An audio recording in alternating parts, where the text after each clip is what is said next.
Apa benar Elon Musk mau diganti sebagai CEO Tesla? Wah, kalau benar ini benar-benar kejutan ya. Sebab nggak pernah kebayang kalau dia sampai hengkang dari Tesla. Maklum ya, Elon Musk itu bagaikan dua sisi dalam satu keping uang dengan Tesla. Begitu Tesla disebut, seketika orang-orang ingatnya Elon Musk. Begitu juga sebaliknya. Tapi begitulah isu yang beredar. Konon Dewan Direksi Tesla sedang mencari CEO baru pengganti Elon Musk. Isu ini mencuat di tengah tekanan yang sedang bertubi-tubi menimpa Tesla. Mulai dari penjualan yang melambat, laba perusahaan yang terjun bebas, pasar yang terus tergerus oleh BYD, sampai goyahnya kepercayaan publik terhadap Tesla. Yang memprihatinkan di saat kondisi perusahaan seperti itu, Elon Musk justru lebih sering ke Washington. Dia sibuk mendampingi Presiden Donald Trump dengan agenda-agenda politiknya. Maka nggak heran jika isu tersebut kemudian berkembang jadi spekulasi serius. Kenapa wacana itu muncul ketika Tesla sedang berada di masa paling krusial? Bagaimana nasib perusahaan jika Elon Musk benar-benar pergi? Seperti apa Tesla tanpa Elon Musk? Yuk, kita cari tahu.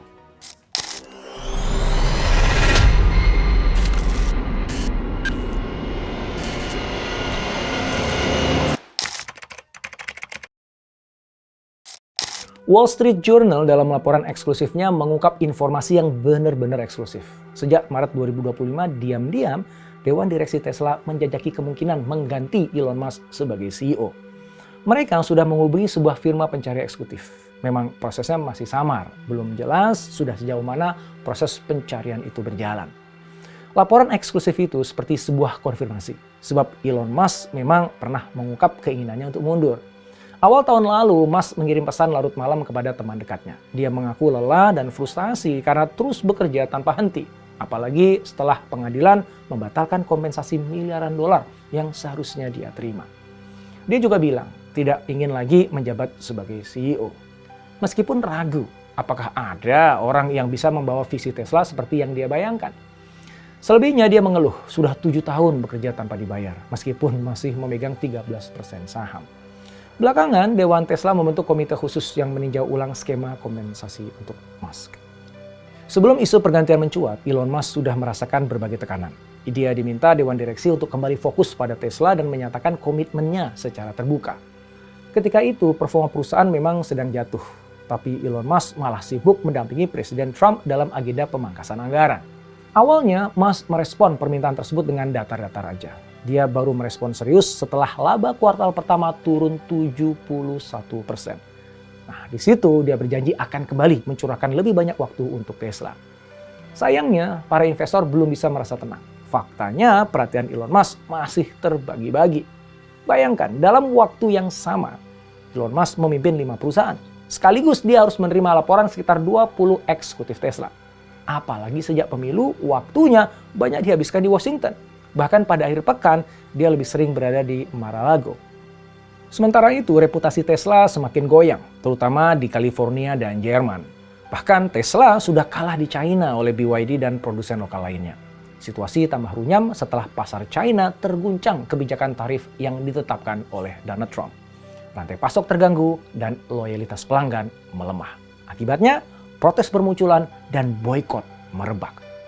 Meskipun dekat dengan Trump, Musk mengaku hanya bisa menyuarakan pendapat. Dia mengaku tidak punya kendali atas kebijakan Trump. Itu sebabnya investor seperti Dan Ives memperingatkan, jika Musk tidak segera mengurangi peran politiknya, Tesla bisa terjerembab ke dalam krisis yang lebih dalam.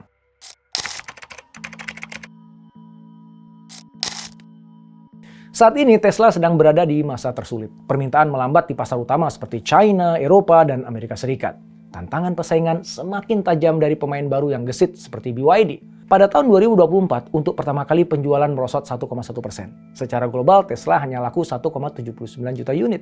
Dalam 5 tahun terakhir, margin kotor otomotif turun ke titik terendah, yaitu hanya 14,6%. Ada masalah lain yang membuat Tesla tambah pusing, yaitu tentang Cybertruck. Sejak diluncurkan, kendaraan ini menghadirkan banyak masalah. Padahal sebelumnya Cybertruck digadang-gadang akan menjadi simbol inovasi Tesla.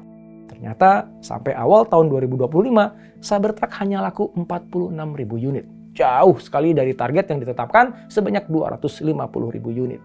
Selain kurang laku, problem Cybertruck juga diwarnai kasus penarikan kembali sampai berulang 8 kali. Ada berbagai isu serius yang jadi penyebabnya, diantaranya seperti pedal akselerator yang macet dan panel bodi yang terlepas saat melaju. Belum lagi desain nyentriknya yang diolok-olok di media sosial, juga di acara-acara komedi malam.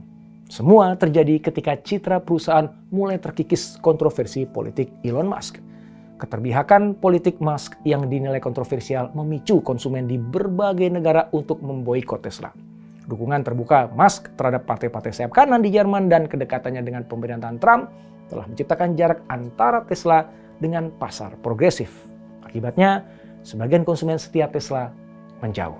Dampak dari semua persoalan yang dihadapi Tesla langsung terasa di pasar finansial. Di kuartal pertama 2025, laba bersih Tesla anjlok 71%. Hanya dalam tempo 3 bulan, nilai pasar perusahaan merosot lebih dari setengah. Ini berarti menghapus sekitar 800 miliar US dollar dari kapitalisasi pasarnya. Saham Tesla sempat jatuh hingga 45%, meskipun sedikit pulih karena rebound pasar secara umum. Laporan keuangan yang dirilis bulan April juga buruk, sekaligus menggambarkan situasi Tesla yang sedang berdarah-darah. Tetapi berita itu nyaris tenggelam, sebab di hari yang sama Elon Musk membuat pengumuman penting. Dia akan mundur dari perannya di pemerintahan Trump dan kembali aktif memimpin Tesla. Pengumuman tersebut memberi harapan, walaupun nggak sedikit ya yang bertanya-tanya, bukankah langkah tersebut sudah terlambat? Kabar tentang proses pencarian pengganti Elon Musk sebagaimana yang dilaporkan Wall Street Journal dibantah perusahaan. Melalui akun X, Ketua Dewan Tesla Robin Denholm menyatakan berita itu keliru dan sebenarnya sudah diklarifikasi ke media sebelum diterbitkan. Sekaligus dia menegaskan Elon Musk tetap menjabat sebagai CEO. Dewan pun sangat percaya pada kemampuannya dalam menjalankan rencana pertumbuhan perusahaan. Pernyataan resmi tersebut sebenarnya dikeluarkan untuk meredam spekulasi. Sayangnya, banyak pihak menganggap pernyataan itu sangat defensif. Apalagi Elon Musk sendiri tidak nutup-nutupi bahwa dia memang kesulitan membagi waktu. Dalam wawancara dengan Fox News pada Maret lalu, Elon Musk mengaku menjalankan semua perusahaannya dengan kesulitan besar. Dia juga mengatakan akan mengurangi peran aktifnya di Doge, namun tetap mempertahankan kantor kecil di West Wing dan jabatannya sebagai penasihat presiden. Elon Musk mengaku bahwa sekarang sudah ada ritme yang baru, sehingga waktu yang dibutuhkan di pemerintahan jauh lebih sedikit.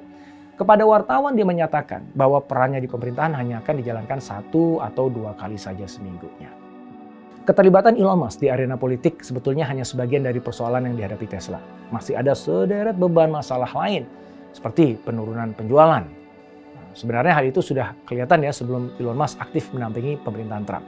Penjualan tahunan Tesla itu turun 1,1% menjadi 1,79 juta unit, saya sudah sampaikan tadi. Dan tren penurunan itu kan berlanjut terus sampai di awal 2025. Kalau di Eropa, penjualan kuartal pertama diperkirakan turun hingga 30%. Di Jerman, penjualan anjlok 76% pada Februari. Sedangkan di China, sebagai pasar terbesar Tesla di luar AS, penjualannya turun hampir 14%. Itu terjadi hanya dalam 2 bulan pertama di tahun ini. Memang permintaan di Inggris malah naik ya, namun konsistensi global kan semakin tergerus. Masalah lain adalah terlambatnya kemunculan model baru. Elon Musk telah membatalkan rencana produksi mobil murah Model 2, Model 2. Dia telah beralih ke proyek ambisius seperti robot taksi dan robot humanoid. Selain itu, pada tahun lalu diam-diam Tesla meninggalkan target untuk bisa memproduksi 20 juta mobil per tahun pada 2030. Situasi yang sulit yang dihadapi Tesla memang membuat banyak analis menilai bahwa valuasi Tesla tidak lagi mencerminkan kinerja bisnis otomotif. Valuasi Tesla lebih mencerminkan pertaruhan pada visi jangka panjang Elon Musk.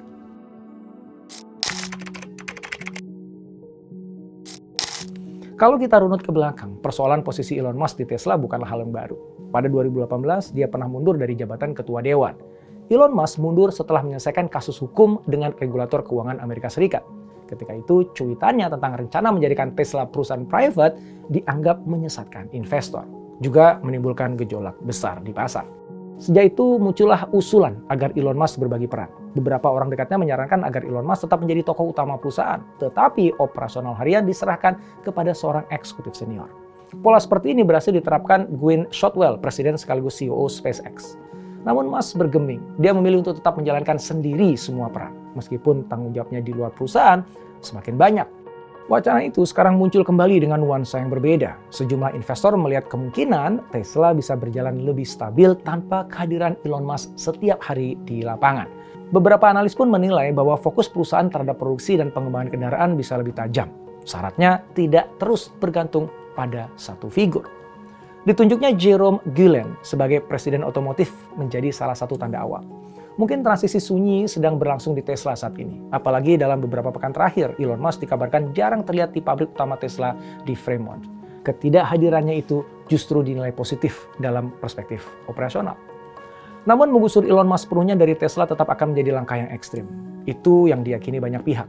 Bagi investor dan publik, Elon Musk bukan hanya CEO. Dia adalah simbol sebuah ambisi besar yang telah membawa Tesla melangkah sejauh ini. Jadi menggantikan sosok sekaliber Elon Musk bukan hanya soal kompetensi. Ini juga soal membangun kembali kepercayaan dan identitas yang selama ini melekat kuat pada nama Elon Musk. Sekarang, kita berandai-andai dan membayangkan Elon Musk benar-benar mundur dari Tesla. Pertanyaannya adalah, siapa yang bisa menggantikannya? Ingat ya, Elon Musk bukan hanya pemimpin, dia juga wajah dan suara Tesla selama hampir 2 dekade. Dialah yang telah menunjukkan arah, membangun reputasi, dan menjadi pusat dari setiap gebrakan besar Tesla. Tapi andaikan pergantian itu harus tetap terjadi.